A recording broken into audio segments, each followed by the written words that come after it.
Kodėl? Nes jis keičia gyvenimą. Jis skausmingas kartais būna. Nes jis keičia gyvenimą.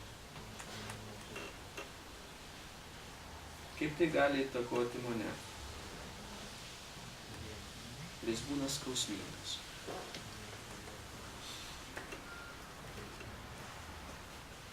Antras skliausteliu aš norėčiau taip pat pasakyti, kada kalbama apie pritaikymą.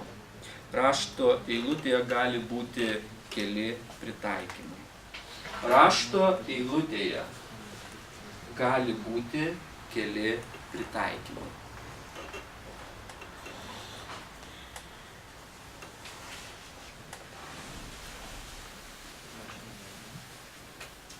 Kokios nors nuomonės, pastebėjimai, komentarai.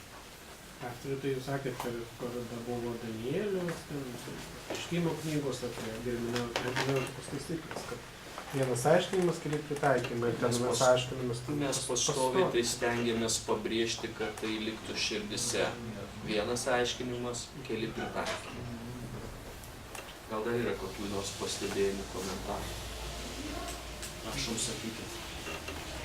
Yra rašto vietų, kur gali būti tik vienas pritaikymas.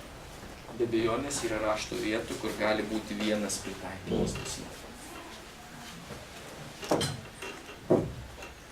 Dar gal yra kažkas. Paimkime pavyzdį. Mato 25 skyrius.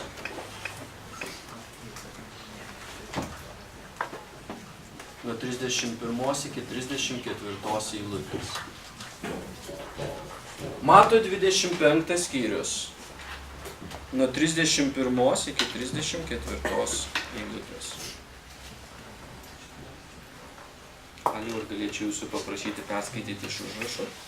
Tai ateis žmogaus sūnus savo šlovėje ir kartu su juo visi šventi angelai. Tada jis atsisės savo šlovės sostą. Jo akivaizdoje bus rinkti visų tautų žmonės ir jis atskirs juos vienus nuo kitų, kaip piemo atskiria avis nuo ožių. Avis jis pastatys dešinėje, o ožius kairėje. Tuomet karalius taps stovintiems dešinėje. Ateikite mano tėvo palaiminti, paveldėkite mano nuo pasaulio sukūrimo jums paruoštą karalystę. Dėkoju. Ateis žmogaus sūnus, atsisės į sostą, pastatys avis ir pastatys ožius. Vadinasi, pasistengime rasti šitos eilutės aiškinimą.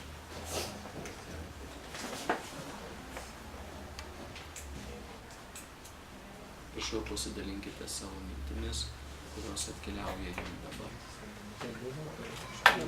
Tada jau bus netikintieji, bet jau... Bus netikintieji, bet kiti žmonės. Išgelbėti, neišgelbėti. Neišgelbėti, ne, tai bus ir neišgelbėti. Tada reiškia, sako, tai sūnus savo šlovėje, tai bus visiems matomas atėjimas, tai po tribulacijos laikotarpio. Ir kas tada bus? Bus vykdomas teismas. Bus atskirti. Bus vykdomas teismas tuo metu. Bus atskirti avis nuo ožių. Nu, pradžią turime, dabar reikia po truputį progresuoti mums toliau. Vyram bus blogai, moterim gerai.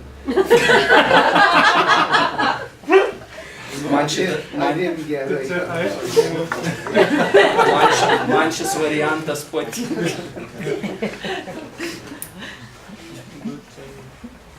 Galim pasilikti su šituo aiškinimu, jeigu nieks neprieštarauja. Vyram gerai, moterim blogai. Jeigu paliekam tą aiškinimą, aš nuo rytojaus pamokslauju jau bažnyčioje šitą.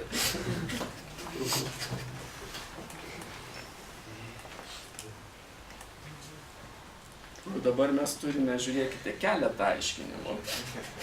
Tai mums vis tiek reikia kalbėtis toliau. Kaip paaiškinsime va šitą eilutę?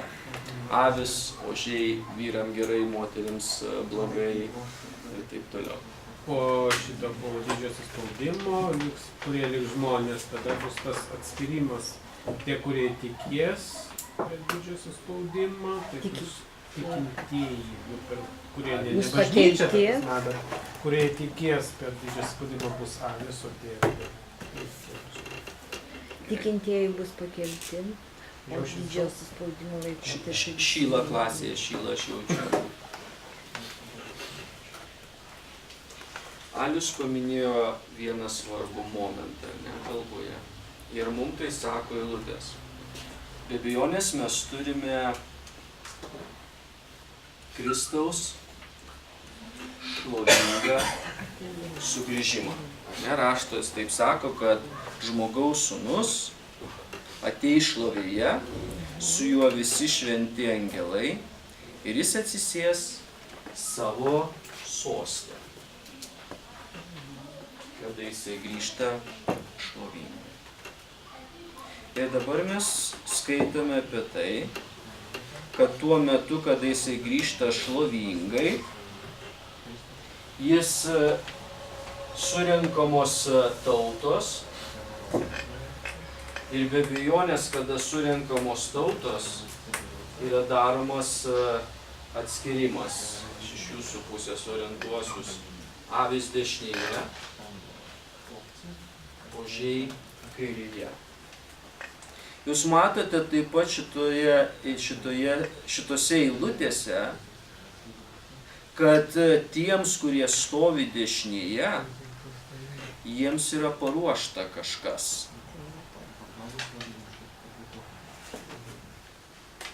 Kas? Karalystė. Yra paruošta karalystė. Ir jūs turbūt pastebite, kada skaitote, mato 25-34, kada karalystė paruošta?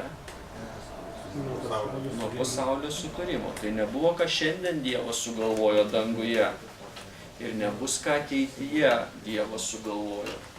Kada mes kalbame apie tą laikotarpį amžinybę praeityje, ir po to be abejo mes turime istoriją ir turėsime amžinybę ateityje, tai nebuvo, kad Dievui kažkada šovė idėja sugalvoti karalystę. Nebuvo idėja, kad sugalvoti Kristaus auką. Mes matome rašte labai aiškias eilutes, kad visa tai buvo paruošta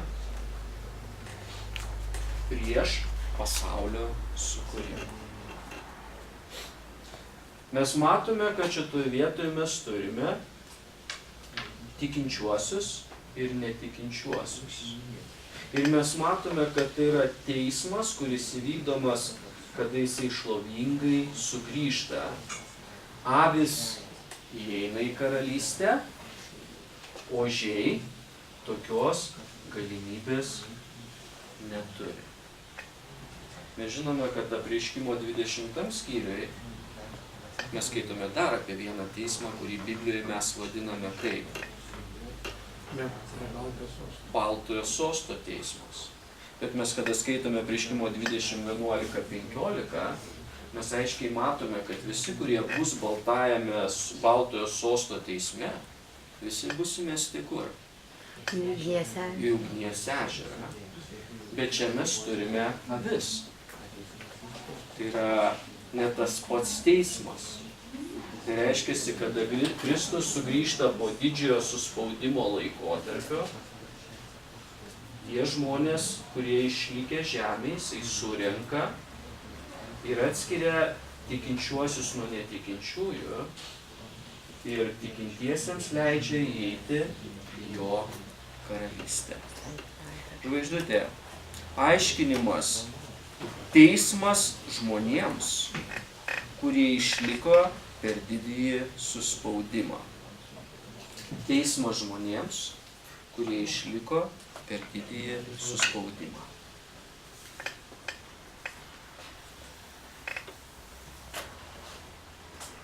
Yra minutėlė, kokių komentarų, ar po pertraukos grįšime dar prie šitos vietos, jeigu reikės. Gerai, padarykime pertrauką, jūs pamastysite ir paskui, jeigu reiks, mes grįšime prie to. Suvirškinsite.